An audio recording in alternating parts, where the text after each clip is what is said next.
안녕하세요. 경기도에 거주하고 올해 환갑을 맞이한 만 60세 여성입니다. 이번에 제 생일을 맞이해서 딸이 환갑을 축하한다며 가족 여행을 선물해 주었는데요.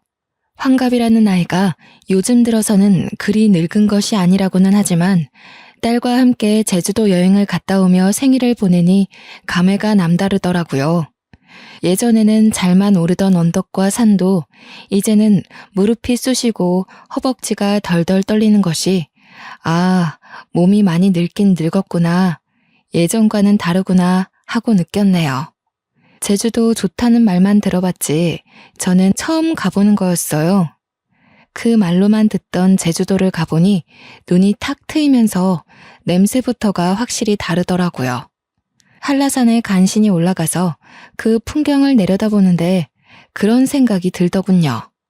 제가 열심히 살아온 것들이 쫙 펼쳐지면서 자연 앞에서 한없이 겸허해지는 기분이 들었네요. 앞으로는 어떻게 살아가야 할지 마음을 다시 한번 다잡게 되었습니다. 언제 다 커서 결혼까지 하고 엄마한테 효도한답시고 이렇게 환갑 여행까지 선물해 준 건지 우리 딸이 너무 대견스럽더라고요. 사실 딸은 유독 작고 약하게 태어났어요. 몸에 큰 이상은 없었지만 면역력이 약해 아기 때부터 고열에 자주 시달리기도 하고 그때 당시 유행하는 병이란 병은 다 걸려서 제 속을 많이 썩였답니다. 그런 아이가 건강하게 잘 커서 엄마 호강 좀 시켜보겠다고 이리저리 애를 쓰는데 어떻게 기특하지 않을 수 있겠나요? 아이를 키운 부모 입장이라면 다 이해할 거라 생각해요. 사실 우리 딸을 임신했었을 당시에 큰 사고가 있었습니다. 그래서 딸이 유독 약하게 태어난 것에 제 탓이 있지 않을까 하는 생각이 들고는 했죠. 내가 임신 동안 잘 못 먹어서 그런가? 아니면 큰 사고를 당해서 일이 약하게 태어났나? 아이를 낳고도 저는 한동안 자책에 시달렸네요. 의사 선생님 말씀으로는 태어날 때부터 그냥 약하게 태어난 것이라고는 했지만요. 다른 애들 사이에서 유독 작은 저의 딸을 보면 마음이 어찌나 아프던져. 제가 우리 딸을 가졌을 그 당시에 정말 큰 사고가 났었다고 했죠. 그때 저는 제가 임신했다는 사실을 알고 있었어요. 그래서 애아빠와 혼인신고를 하러 가기 전에 제 가족들과 다 같이 병원에 가는 길이었고요. 저는 제가 앞으로 행복만 할 줄 알았는데 하늘도 참 무심하시지. 갑자기 사고가 날 줄은 꿈에도 몰랐네요. 꽤 큰 교통사고였고 나중에 들어보니 음주운전이라고 하더라고요. 저는 아이를 품은 채로 부모님과 애아빠 모두를 잃고야 말았습니다. 일어나 보니 병원이더군요. 제가 깨어났을 당시에 저희 부모님도 애아빠도 모두 다 사망한 상태라서 충격이 컸죠. 너무 많이 힘들었고 받아들이기 힘든 현실이라서 그때의 자세한 기억은 나질 않아요. 이제야 덤덤하게 말할 수 있는 그런 사정으로 딸을 혼자서 낳고 키우게 되었는데 제가 얼마나 힘들었을지 예상 가시나요? 하루아침에 모든 행복이 다 사라진 듯한 기분이었네요. 눈만 감으면 부모님의 미소와 웃음소리가 떠오르고 가만히 귀를 기울이면 애아빠가 저에게 속삭여주는 달콤한 말들이 떠오르는데 막상 눈을 떠 주위를 둘러보면 저만 있을 뿐 아무도 없었습니다. 죽지 못해 먹고 죽지 못해 아이를 낳았죠. 그렇게 태어난 아이는 당연히 또래보다 약하게 태어났네요. 어려서부터 아이가 잘 아프니까 아이도 고생하고 저도 고생을 많이 할 수밖에 없었어요. 안 그래도 저는 배움이 길지도 않았고 가진 기술도 딱히 없었는데요. 자식까지 자주 아픈 미혼모를 취급해주는 직장은 눈 비비고 찾아봐도 없더라고요. 그래서 저는 식당 허드렛일을 겨우 전전하며 간신히 입에 풀칠만 했습니다. 그마저도 아이가 아프면 빠질 수밖에 없으니 정말 당연하게도 식당 허드렛일로는 나가는 돈이 채워지지 않더군요. 부업을 찾아다니며 인형에 단추를 붙이는 등 여러 일을 하다가 시간이 날 때마다 반찬을 만들어 시장에 내다 파는 식으로 돈을 벌기 시작했어요. 그리 모은 돈은 모으는 족족 철마다 아픈 우리 딸에게 쏟아부었고 밑 빠진 독에 물 붓는 듯한 생활을 이어갔습니다. 시간이 날 때마다 반찬을 만들다 보니 정해진 날짜에 반찬을 만들어 팔 수는 없었지만요. 그래도 그런 생활이 몇 년이 흐르니 저에게도 단골이라는 손님이 생기더라고요. 그중 제일은 한 할머니셨는데 저에게서 반찬을 사가실 때마다 저를 그리 구박하고는 했어요. 도대체 장사를 언제 하는지 말을 해달라며 왜 장사의 기본조차 잘 안 지키냐고 툴툴대던 할머니셨죠. 내가 원래 잘 돌아다니지 않는데 이 반찬 때문에 시장을 매일 둘러봐. 매일 둘러본다고. 도대체 언제 나와서 반찬 갖다 파는 거야? 나에게만 귀띔 좀 해줘. 도대체 반찬 가게는 또 언제 낼 계획이고? 에휴, 좀만 맛없었어도 진작에 안 왔어. 장사에 기본도 안 되어 있는데 맘만 좋아가지고는 문 열면 꼭 말해줘야 해. 알았지, 세댁? 저는 단골 할머니의 그런 투정을 기분 좋게 받아들이면서 매번 같은 날짜가 아님에도 찾아와 주시는 감사함에 가게를 내게 되면 할머니께 꼭 먼저 말씀드리겠다고 약속했네요. 계절이 바뀔 때마다 혹은 유행하는 병이 바뀔 때마다 아이는 꼭 어디 하나씩은 걸리고 아파서 제가 많이 걱정하고는 했죠. 그런데 그런 아이의 건강도 아이가 나이를 먹을수록 조금씩 나아지더니 아이가 유치원에 갈 나이쯤이 되자 웬만한 아이 못지않게 건강해지고 활발해졌어요.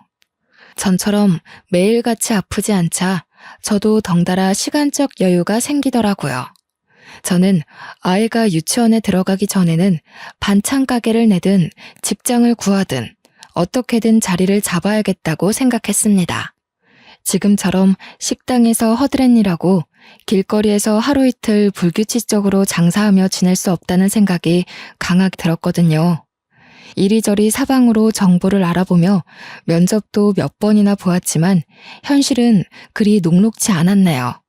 어디에다가 내세울 학력도 경력도 없는 제가 눈에 들어차지 않았겠죠. 게다가 엎친 데 덮친 격으로 잘 살던 집에서도 쫓겨나게 되었습니다. 몇 년을 꼬박 세를 내며 잘 살았던 집이었는데 재개발이 확정되더니 당연한 수순처럼 집주인은 저와 우리 딸에게 나가라며 양해를 구하더라고요.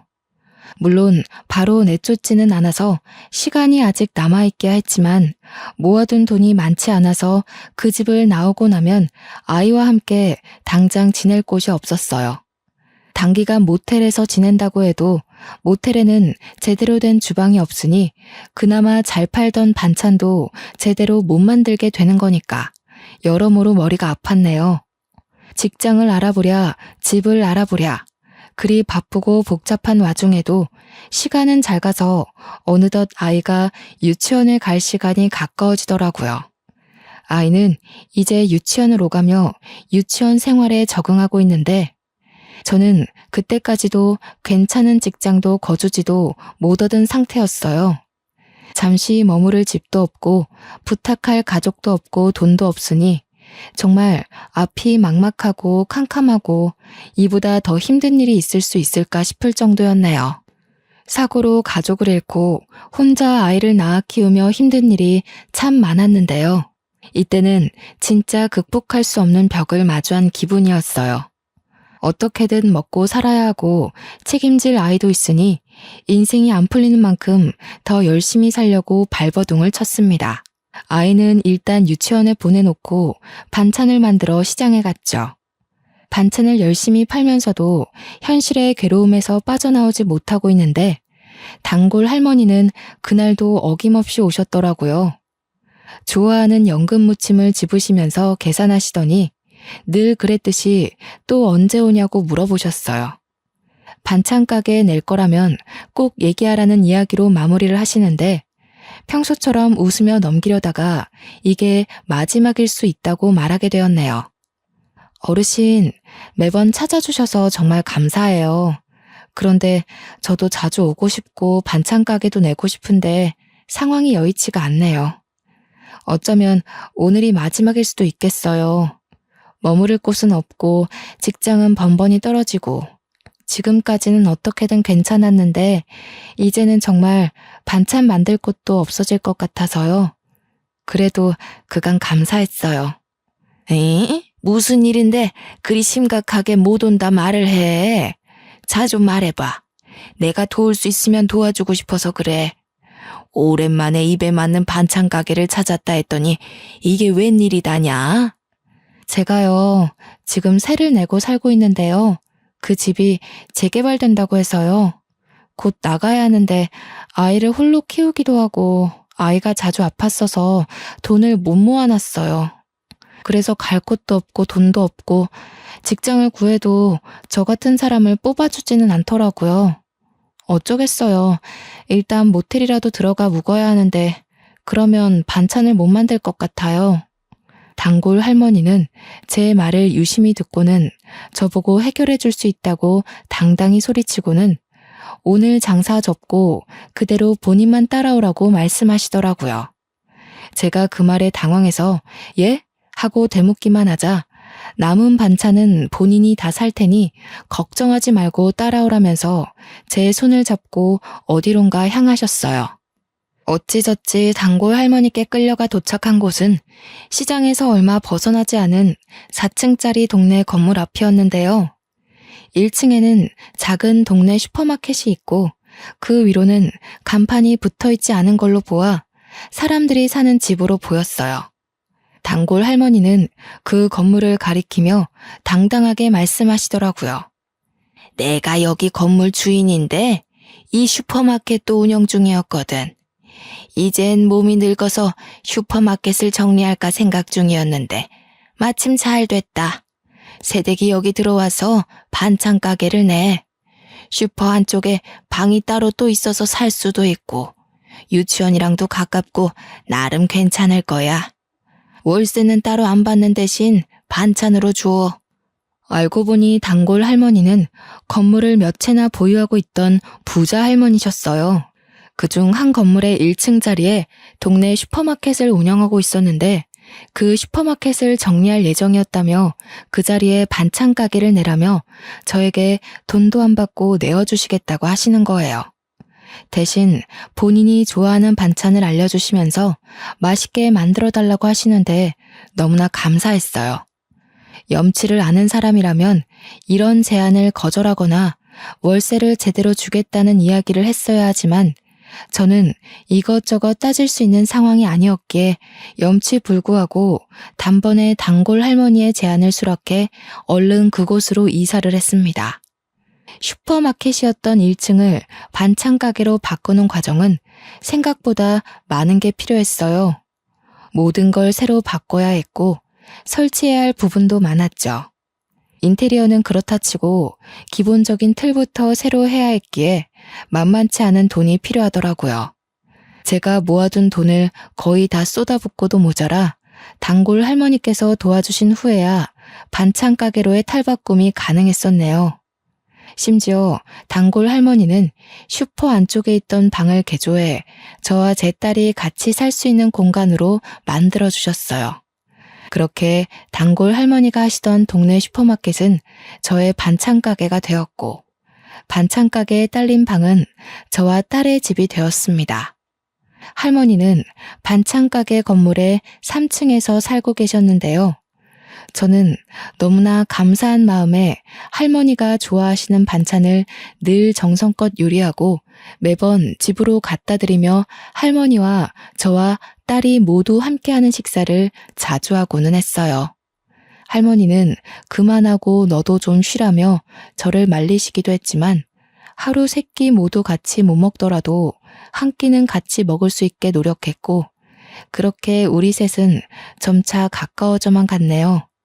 반찬을 챙기다 밥을 챙기게 되었고 밥을 챙기자 식사를 꾸준히 잘하시는지 확인하게 되었고 식사를 확인하자 어느새 생신도 챙기고 명절도 챙기고 할머니의 건강도 챙기게 되더라고요.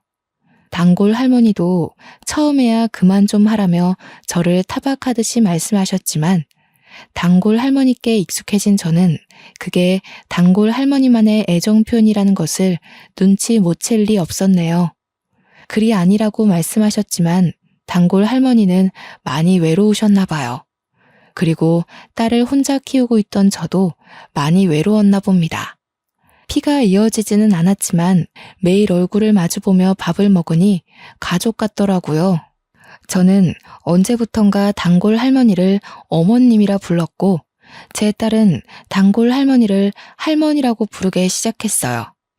어머님은 그런 우리를 보며 싫지 않으신지 아주 그냥 자식 다 됐구만 하고 말씀하시며 아주 가끔 딸과 손녀라고 불러주셨습니다. 저의 반찬 가게는 처음부터 잘 되지는 않았지만요. 시간이 흐르면 흐를수록 단골이 생겨났고 천천히 발전되어 갔어요. 나름 그곳에 자리를 잡게 된 것이죠. 제가 딸을 처음 유치원 보내면서 결심한 것이 어디로든 나와 딸을 위해 자리를 잡는 거였는데요. 그때 당시에는 결코 이뤄질 수 없다고 생각했던 게 조금씩 이루어져 딸이 어느새 커서 초등학교를 졸업할 나이가 될 때쯤에는 저 스스로도 내가 이 동네에 자리를 잡았구나 싶었습니다. 저는 아직도 저의 손을 잡아 끌고 가서 저에게 건물을 소개해 주시던 어머님의 또랑또랑한 목소리와 모습이 눈에 아른거리는데요.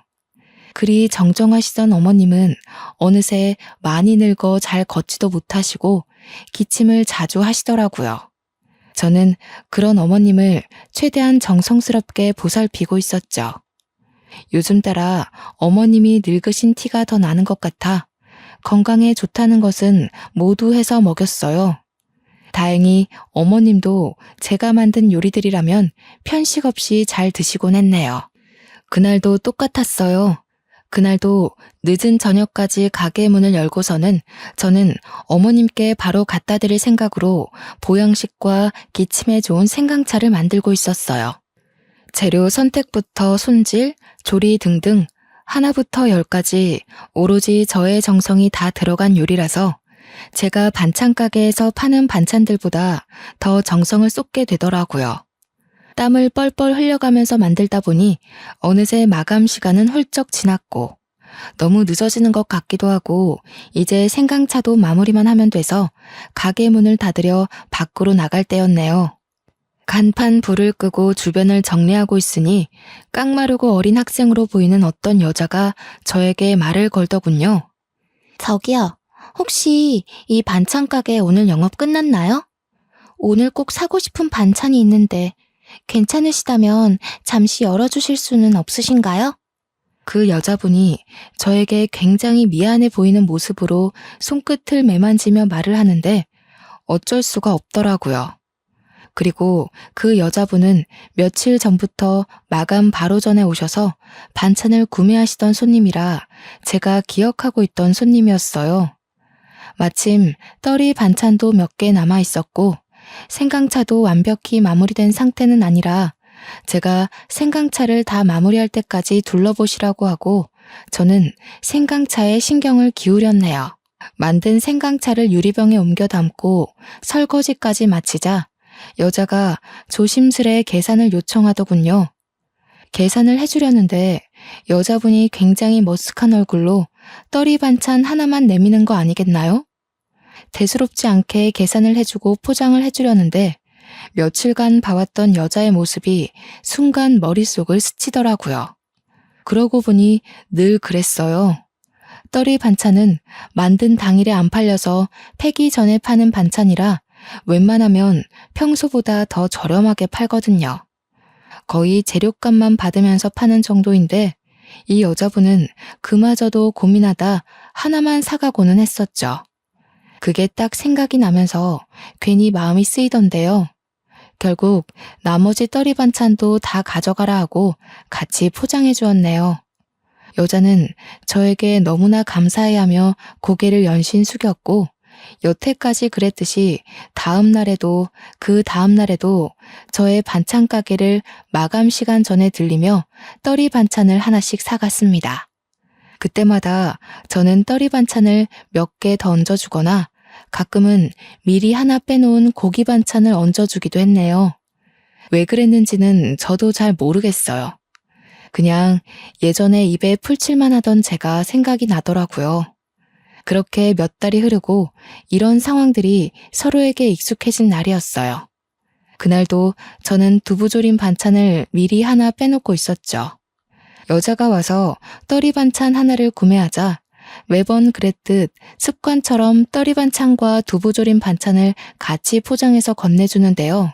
평소처럼 감사하다고 말하며 고개를 숙이던 여자가 그 상태로 멈춰 있는 거예요. 오늘 많이 힘드셨나 봐요, 손님.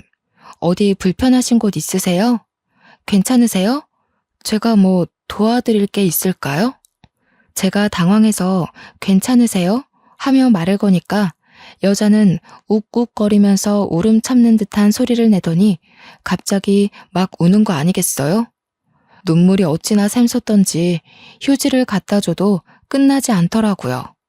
이런 상황은 또 처음이라서 어찌할 줄을 모르고 있으니 여자가 저에게 죄송하다면서 하는 말이 이번이 마지막 방문일 수도 있다는 거예요. 갑자기 눈물이 나서요. 죄송해요. 그런데 제가요, 오늘이 마지막일 수도 있어요. 제가 일하던 곳이 순댓국집이었는데 재개발로 없어진다고 하더라고요.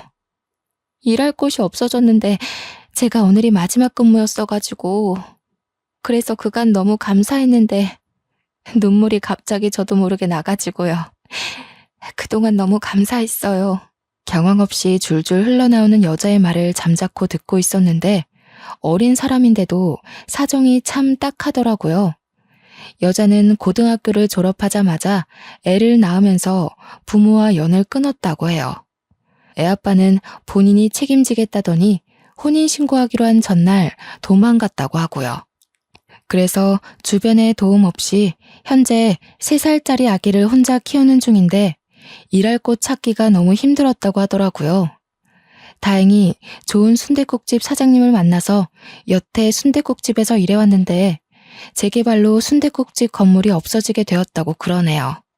순댓국집 사장님은 나이도 꽤 있으셔서 이 김에 고향으로 내려가기로 했다고 하고 여자는 일할 곳을 잃게 되어 여기저기 알아봤으나 일을 구하지는 못했다고 그러고요.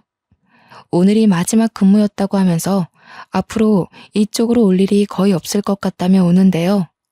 어찌나 저의 모습 같던죠. 저도 같은 미혼모였기 때문에 알거든요. 일 구하기 힘들고 하는 일마저 힘든 일이었다는 걸요. 한번 막히면 그 앞을 다시 찾아서 나아가기가 얼마나 힘든지도요. 식당 허드렛 일마저도 내가 아쉬워서 다니다가 피치 못한 사정 때문에 쫓겨나는 듯한 기분을 저도 매우 잘 알죠. 비슷한 경험을 겪어봤기에 동질감을 느낄 수밖에 없더라고요. 물론 저는 사고로 가족을 잃었고 여자는 아이를 가지면서 가족들과 애아빠와 안 좋은 이별을 맞이하게 된 거라 저와는 다른 부분이 있기야 하지만요. 그럼에도 저의 예전 모습과 많이 비슷하다는 생각과 더불어 제 과거 모습이 떠오르는 건 어쩔 수 없었네요. 그리고 어머님이 저에게 베풀어 주신 은혜가 생각이 나더라고요. 저도 딸 하나 저 혼자서 키우고 있어요. 그래서 기분 나쁘게 듣지 마시고요. 제안 하나만 해볼까 하는데요. 혹시 제 가게에서 일할 생각 있나요? 아기 데려와서 돌보며 일해도 괜찮고 근무 시간은 저와 똑같아요. 저는 반쯤은 충동적으로 여자에게 제안을 하나 하게 되었어요. 우리 가게에서 일해보지 않겠냐는 제안이었는데 마침 직원 한 명 필요하기는 했거든요. 장사가 점점 잘 되기도 하고 저의 평생 은인이신 어머님의 몸이 점점 안 좋아지는 게 느껴지기 때문이었어요. 당연히 너무 감사하죠. 제가 지금 사양하거나 할 처지가 아니라서요. 스스로 염치 없지만 감사하게 받아들일게요. 정말 감사합니다. 여자는 아니나 다를까 그때의 저처럼 감사하다면서 열심히 일하겠다고 하더라고요. 어머님이 나에게 그랬던 것처럼 나와 비슷한 처지의 사람을 도우니 어머님께 뭐라도 보답을 한 기분이었어요. 저도 동정이든 뭐든 물불 가리지 않고 주어지는 기회를 잡았어야 했죠.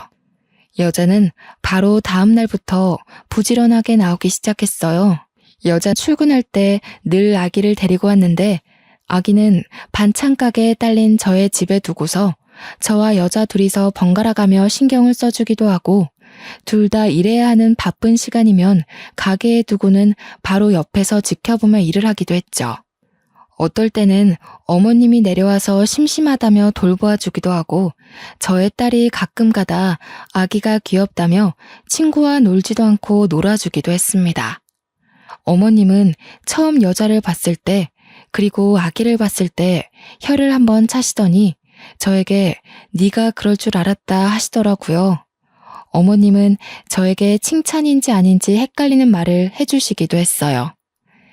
네 입도 풀칠하기 힘들겠는데 너랑 똑같은 애 데려와서 먹여 살리려고 하는구나. 에휴, 그래.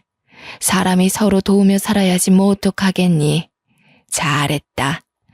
나도 너를 외면할 수 없었듯이 너도 저 사람을 외면할 수 없었겠지. 사람은 모두 다 그러고 사는 거다.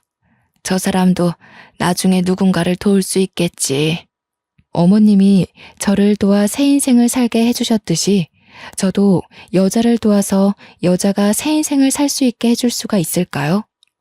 돕기야 했지만 어머님이 저에게 베푸셨던 그 은혜만큼인지 확신이 들지는 않았네요. 여자는 일을 야무지게 잘하더라고요.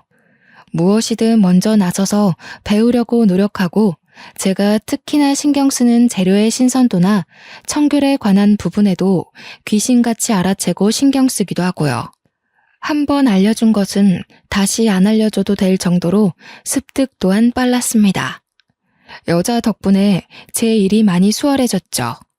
예전처럼 가게를 밤늦게까지 열어가며 어머님 드릴 요리를 하지 않아도 됐어요. 여자가 가게 일할 동안 저는 어머님을 위한 요리를 하기도 하고 어머님과 같이 병원에 가서 약을 타오는 등 시간을 알차게 쓸 수 있었기 때문이에요. 좋은 점은 수없이 많았지만 나쁜 점이 없지는 않았어요. 충동적으로 뽑은 만큼 처음에는 저도 여자에 대해서 잘 모르는 부분도 많고 서로 안 맞는 부분이 있었거든요. 그렇지만 우리는 서로를 배려해가며 맞춰갔습니다. 아기가 아플 때면 저는 여자에게 얼른 퇴근하고 병원에 가보라며 등 떠밀기도 했고 어머님이 아프시면 여자가 저에게 어머님을 돌봐드리라며 등 떠밀기도 했어요. 서로가 비슷한 사정이니 금세 친해지게 되더라고요.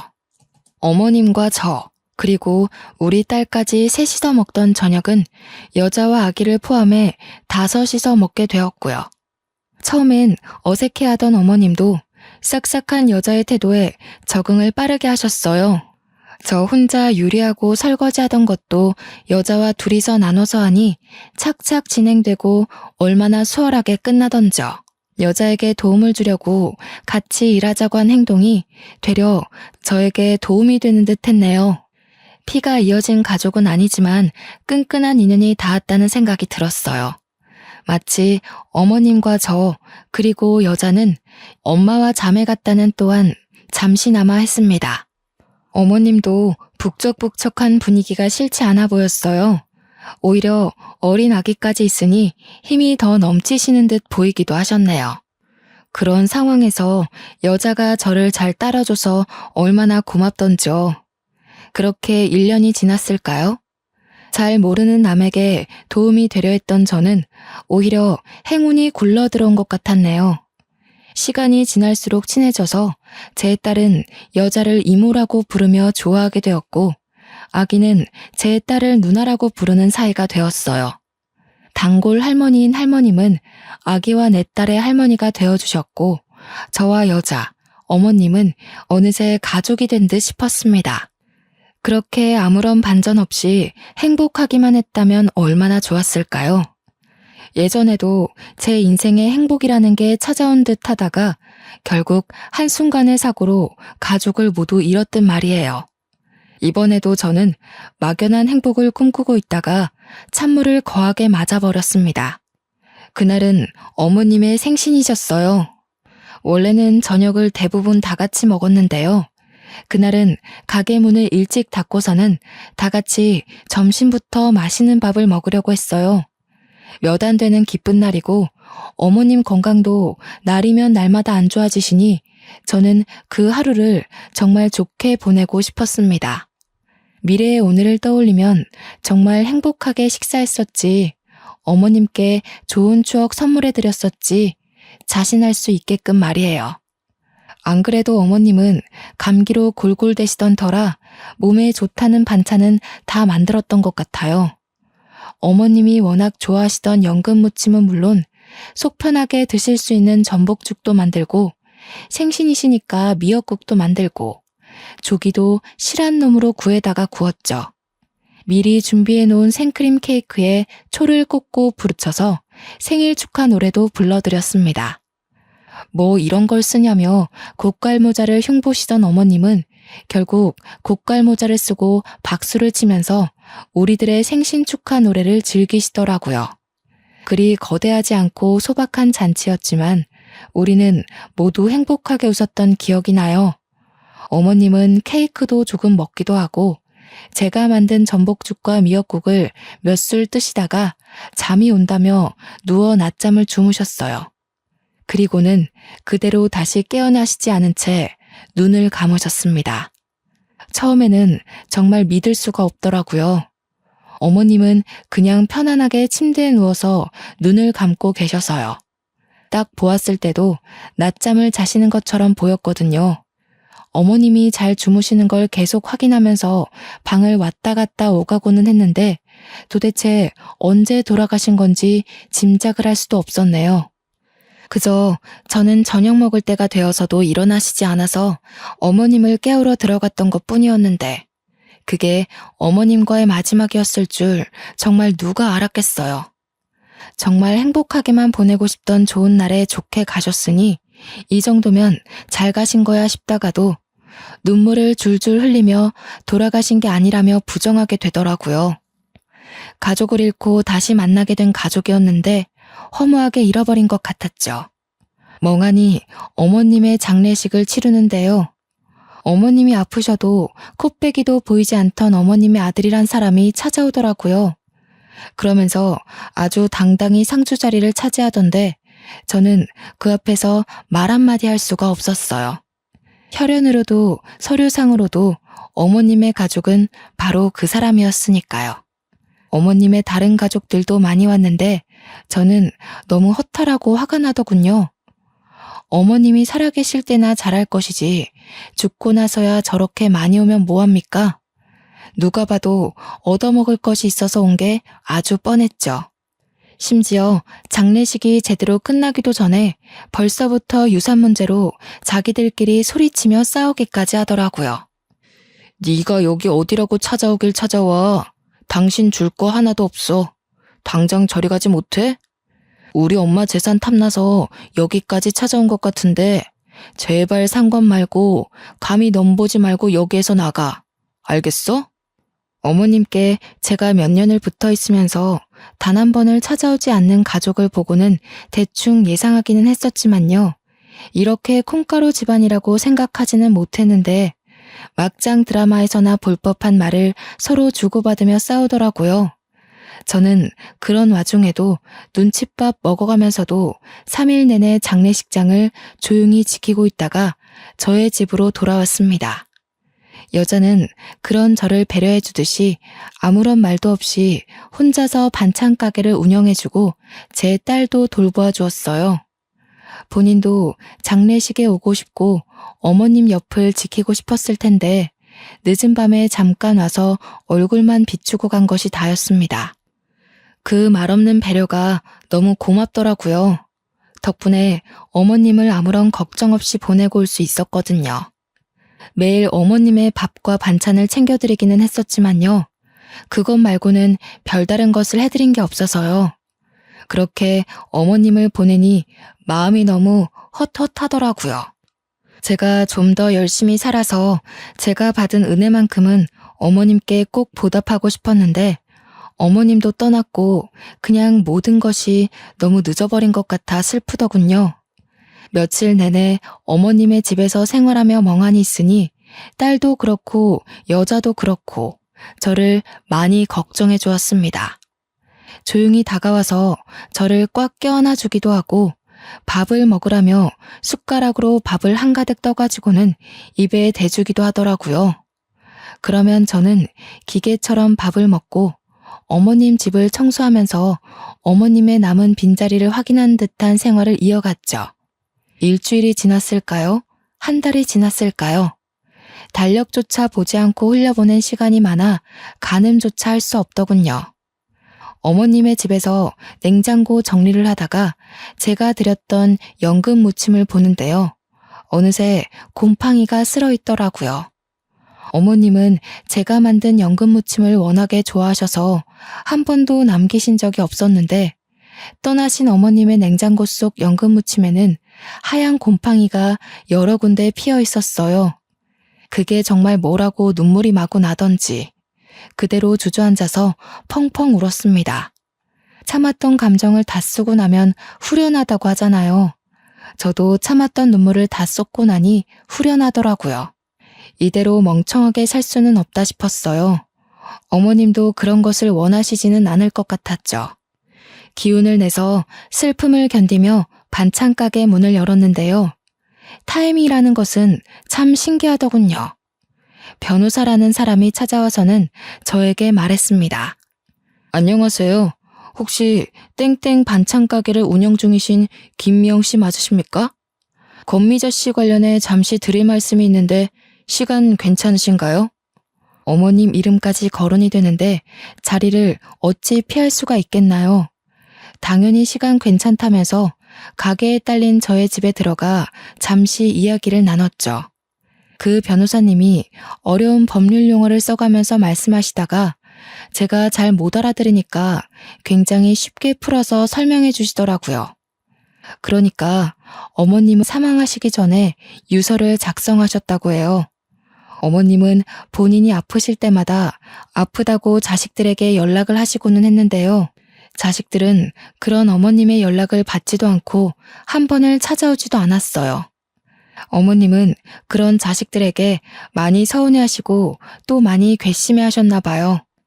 변호사님의 말씀으로는 내가 죽을 땐 죽더라도 이대로 다 주면서 죽을 수는 없다고 하셨었대요.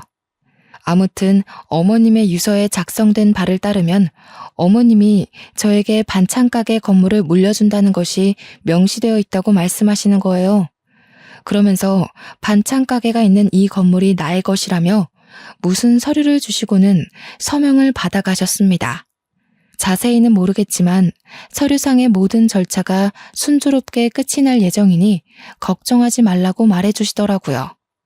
어안이 벙벙해서 변호사님께 질문을 여러 가지 했었는데 자세한 확답은 없었지만 저에게 주신 건물을 제외하고는 모든 재산을 처분하고 사회에 기부하는 듯 했습니다. 정말 믿을 수가 없지 않나요? 그때의 제 기분은 정말 아무것도 믿을 수가 없었어요. 어머님이 돌아가신 것도 믿을 수가 없는데 무슨 변호사의 건물에 사기 아닌가 싶었네요. 그리고 몇 년을 가족처럼 지냈다고는 하지만 정말 피가 이어진 가족도 아니었잖아요. 제가 어머님께 은혜를 받으면 받았지 이렇게 큰 재산을 물려받을 정도로 무언가를 해드린 적이 없다고 생각도 들었고요. 그런데 이렇게 돌아가시면서도 저에게 하나를 더 지어주고 가시니 그럼 나는 무얼 해야 보답할 수 있지? 생각이 많아질 수밖에 없더라고요. 당연하게도 어머님의 가족이라는 분들은 매번 반찬 가게를 찾아와 행패를 부리고는 했습니다. 다 늙은 노인네 어떻게 꼬셔서 재산을 가로챘냐느니 어쩐지 장례식에 3일 내내 붙어있더니 이런 속셈이 있었냐느니 험한 말을 여럿 뱉어내더라고요. 저는 변호사님이 주고 가신 명함 전화번호로 연락을 취하며 장례식에서 못 뱉던 말을 그제야 한마디 당당히 내뱉을 수 있었네요. 너네들이 자식이긴 자식이야? 어머님이 아프시다고 전화를 걸어도 받지도 않고 무시만 하더니 돌아가시고 나서야 찾아와서는 재산 내놓으라고 큰 소리만 치고 정말 너네가 어머님 자식 맞아? 난 어머님과 피는 이어지지 않았지만 그래도 내가 입은 은혜만큼은 갚으려고 애를 쓰며 살았어. 이건 어머님의 결정이야. 누구도 뭐라 못해. 어머님의 자식들에게 말을 내뱉으면서도 마음이 좋지는 않더라고요. 그래도 유서에 남긴 어머님의 뜻을 지키려고 했습니다. 어머님은요, 늘 말씀은 인색하게 하셨지만 마음이 참 따뜻하고 여린 분이셨어요. 저에게 반찬 가게 자리를 물려주셨던 어머님은 제 아이를 친손주 마냥 예뻐해 주시면서 간식 하나든 장난감 하나든 뭐 하나라도 더 쥐어주시려고 하셨죠. 돌아가시면서도 저의 반찬 가게 자리를 지켜주며 떠나신 어머님은요, 누군가는 그저 재산을 물려준 것이라며 말할 수도 있겠지만 저에게는 돈을 떠나서 돈으로 환산할 수도 없는 것을 물려주신 분이에요. 제가 괜히 은인이라며 은혜를 입었다며 했겠나요? 가족을 잃고 집 자리를 잃고 제 인생의 방향마저 잃을 뻔했을 때 오갈 곳 없던 저의 인생을 고든 길로 걸어나갈 수 있게 인도해 주셨어요. 건물을 물려받으면서 그리고 저의 반찬 가게에 어머님 아들과 딸들이 찾아오면서 저의 은인이자 저의 어머님이 눈을 감으셨다는 사실을 받아들일 수밖에 없었네요. 저는 그저 저를 위해 이 반찬 가게 건물을 저에게 물려주신 거라는 생각은 안 하기로 했어요. 늘 말씀보다는 행동이 먼저이셨던 어머님이셨기에 이번에도 그런 것이라 생각하기로 했고, 이 재산 말고는 사회에 기부하셨다고 했으니 그것에 더 뜻이 있다고 여겼거든요. 변호사님이 제 반찬 가게에서 떠나실 때 저는 어린아이처럼 엉엉 울었는데요. 그런 저를 여자가 안아서 달래주기도 했지만 제가 쉽게 그치질 않자 옆에 있던 저의 딸과 여자의 아이는 왜 우냐며 저와 같이 엉엉 울어주었어요.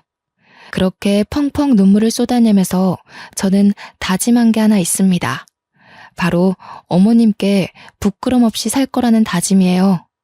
맛있게 드셔주시던 단골 할머니이자 저의 어머님은 이제 세상에 없지만 저는 더 열심히 반찬을 만들기 시작했어요.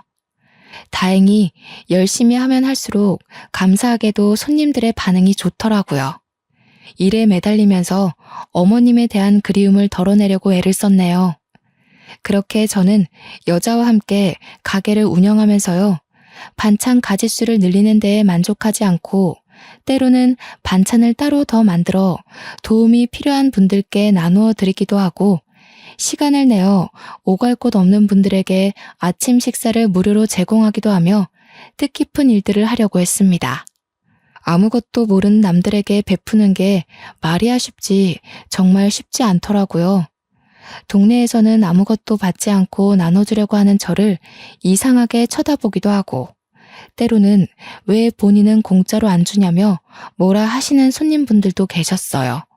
그때마다 어떻게 대처해야 할지 몰라 헤매던 저는 그런 상황에 익숙해져 갔고, 이제는 그런 상황을 능숙하게 다룰 수 있게 되었네요. 현재의 여자는요, 우리 반찬 가게 2호점을 내서 어엿한 가게 주인이 되었고요.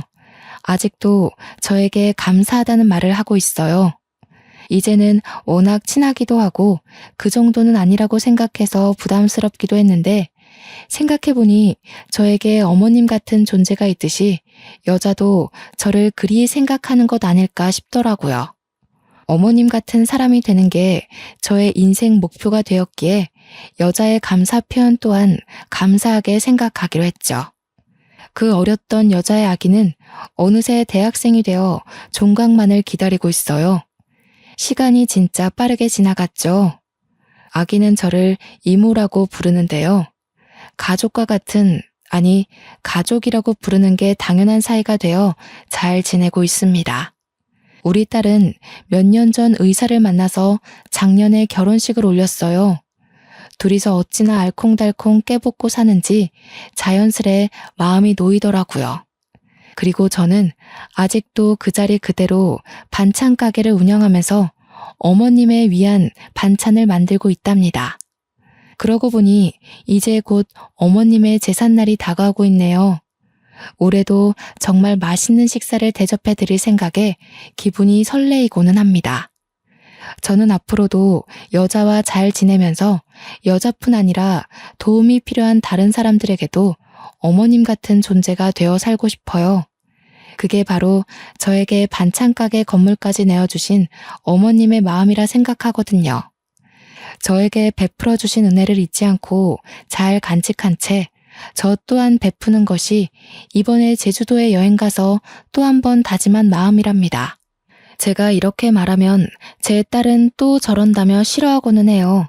아무래도 제가 늙어가니 저의 몸을 걱정해주는 거겠죠. 언제까지 할머니 타령할 거냐며 이제 엄마 인생을 챙기라고 잔소리를 하고는 하는데요. 그 또한 쉽지 않네요. 이제는 습관이 되었나 봐요. 물론 저도 나이가 들어가면서 일만 하던 나날들은 당연히 조금씩 떠나보내야겠죠. 그렇지만 저의 몸이 허락하는 한 반찬을 만들고 밥을 지으며 살고 싶어요. 밥은 못 차려주더라도 따뜻한 반찬 한 가지쯤은 거뜬히 내어줄 수 있는 그런 사람으로 남고 싶네요. 제 이야기 꽤 길었던 것 같은데 재미있으셨나요? 여러분들은 어떤 사람으로 남고 싶으신가요? 서로를 도우며 살아가는 따뜻한 사회를 꿈꾸며 저는 이만 글을 마치겠습니다. 제 사연 들어주셔서 감사하고 우리 꼭 같이 행복해져요. 감사합니다.